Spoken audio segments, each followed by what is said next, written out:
जी अहम खबर से आगाह करते हैं ननकाना शहर से। कोरोना वायरस के बढ़ते हुए असरात से सिख मज़हब ने पाकिस्तान में तमाम रसूमात मनसूख कर दी हैं। तफसीलात से आगाह कर रहे हैं हमारे नुमाइंदे माहर अबूज़र अब्बास डाहर। जी माहर अबूज़र अब्बास डाहर, बताइएगा क्या तफसीलात हैं आपके पास?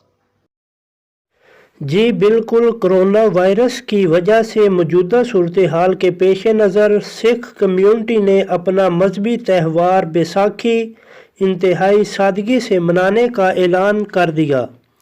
गुरुद्वारा पंजा साहिब, हसन अब्दाल समेत मुख्तलिफ गुरुद्वारों में बैसाखी त्यौहार की बड़ी तकरीबात मनसूख करने का ऐलान कर दिया। वाहिगुरू जी का खालसा, वाहिगुरू जी की फतेह।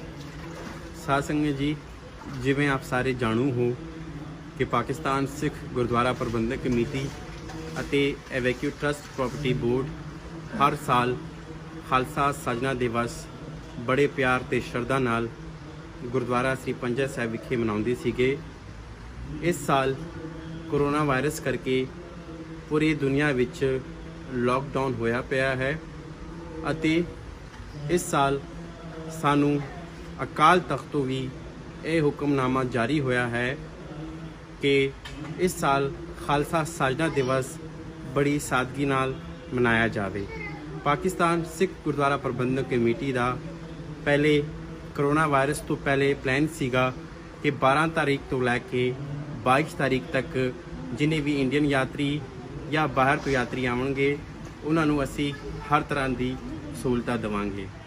ਲੇਕਿਨ ਬਦਕਿਸਮਤੀ ਨਾਲ ਕੋਰੋਨਾ ਵਾਇਰਸ ਕਰਕੇ ਇਸ ਸਾਲ ਖਾਲਸਾ ਸਾਜਨਾ ਦਿਵਸ ਬੜੀ ਸਾਦਗੀ ਨਾਲ ਮਨਾਇਆ ਜਾਏਗਾ।